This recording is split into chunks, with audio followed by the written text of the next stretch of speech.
일본이 독도가 자신들의 땅이라는 무논리 주장을 지겹도록 펼칠 때 한국인들은 묵직한 한마디를 날리곤 합니다. 독도는 한국 땅, 대마도도 한국 땅이라는 말이죠. 독도가 자신들의 땅이라고 우기던 일본은 이 한마디에 독도는 안중에도 없는 듯 온 신경을 대마도에 집중하곤 합니다. 한국은 일본이 독도의 영유권을 주장하더라도 또 시작이구나 하는 식의 반응을 보이는데요. 일본은 그렇지가 않은 것이죠. 그런 모습을 보고 있으면 대마도가 일본의 땅이라는 것 자체에 자신이 없는 듯한 이상한 느낌을 지을 수가 없습니다.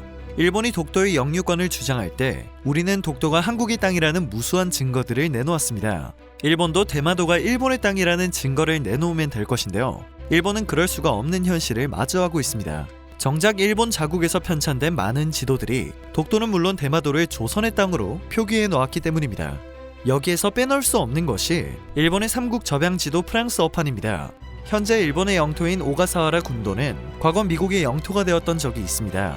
1951년 미일 간에 체결된 샌프란시스코 조약에서 오가사와라 군도가 미국령으로 확정된 것이죠. 이 조약으로 인해 대마도도 일본령으로 인정된 바 있습니다. 이후 일본은 오가사와라 군도가 자신들의 영토라며 꾸준히 반환을 요구했는데요. 샌프란시스코 조약 때문에 요구는 항상 좌절되고 말았습니다. 증거도 충분하지 않았죠. 일본은 포기하지 않고 군도를 반환받기 위해 증명할 거리를 찾기 시작했고 미국의 삼국 접양 지도의 프랑스 어판을 근거로 제시했습니다. 국제적으로 공인된 물증이라며 이전을 제시한 것인데요. 이 물증은 1862년 제정된 국제합의정신 항목에 부합했습니다. 국제적 신의에 입각하여 결국 미국은 1968년 오가사와라 군도를 일본에 반환했습니다. 그런데 여기서 주목할 점은 같은 지도에 대마도가 조선 땅이라고 표기되어 있다는 것입니다. 이를 활용해서 오가사와라 군도를 반환받은 논리라면 과거 대마도의 반환을 요구한 이승만 전 대통령의 주장에 따라 조건 없이 즉각 대마도를 반환하는 것이 국제조약과 국제적 신의에 합당한 것이 아닐까요? 일본은 오가사와라 군도를 되찾아오는 것에만 집중을 하느라 치명적인 실수를 했다고 봐도 무방하겠습니다. 방점을 다른 곳에만 두어 한국과의 대마도 영토 문제를 좌시한 것인데요. 이를 깨달은 일본은 이후 일본이 미국의 반환 근거로 제시한 삼국 접양 지도를 변조해서 각국에 배포하기 시작했습니다. 일본의 날조와 왜곡은 생각보다 많은 곳에 속속들이 진행되고 있습니다. 하지만 변조를 하고 날조를 한다고 해서 실제 존재하는 물증이 바뀔 수는 없는데요. 현재 삼국 접양 지도 프랑스 어판의 원본은 그대로 살아 있습니다. 결국 삼국 접양 지도 프랑스 어판 원본이 가지고 있는 지정학적 역사적 의미는 매우 높다고 볼 수 있겠습니다. 국제사회에서 공인을 받은 지도이고 이 공인받은 지도를 가지고 일본은 오가사와라 군도를 미국으로부터 반환받았기 때문에 일본은 꼼짝없이 대마도를 한국 땅으로 인정할 수밖에 없는 셈입니다. 독도 문제도 이 자료에 근거하여 해결하면 간단하겠죠. 삼국 접양 지도에는 독도와 대마도가 전부 우리 고유 영토로 표기되어 있습니다. 현재 일본 정부는 대마도에 대한 언급을 자제하는 듯한 모습을 보이고 있습니다. 꼬투리라도 잡힐까 조심스러운 행보를 이어가고 있는 것이 아닐까 싶은데요.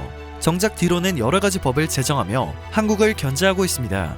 최근 일본에서는 정부가 국경에 해당하는 낙도나 자위대 기지 주변 등의 땅을 외국인이 매입하는 것을 규제하는 법률 제정을 검토하고 있다는 소식이 전해졌습니다. 이와 같은 제도 도입을 검토하라고 지시한 것은 다름 아닌 스가 총리였습니다. 이를 두고 일본 언론들은 외국 자본의 토지 매수를 놓고 자민당 내에서 테러와 범죄 거점으로 이용될 수 있다며 대책이 요구됐고 스가 총리가 이를 바탕으로 관련 법을 제정한 것이라고 보도했습니다. 하지만 이는 표면적인 배경일 뿐이라는 분석이 많습니다.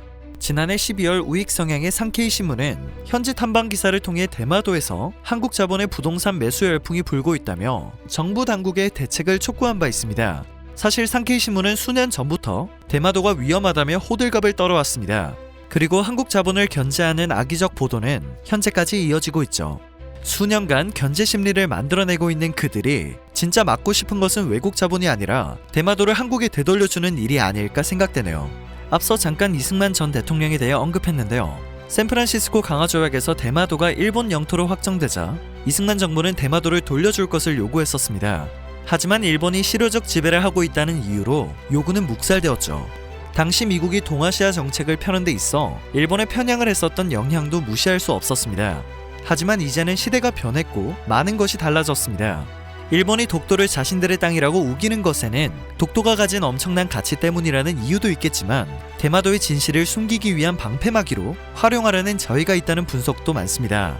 한국이 대마도에 눈을 돌리게 되면 대마도를 돌려줄 수밖에 없어 독도를 자기네 땅이라고 우기며 한국의 관심을 독도로 돌린다는 것이죠. 이젠 일본의 진짜 속내를 직시하고 영토 문제에 있어 적극적인 대응을 해야 한다고 생각합니다. 오늘 전해드릴 소식은 여기까지입니다. 유익한 정보가 되셨다면 그것만으로도 감사드립니다. 국제 이슈를 이해하기 쉽게 다듬는 로버튜브 되겠습니다.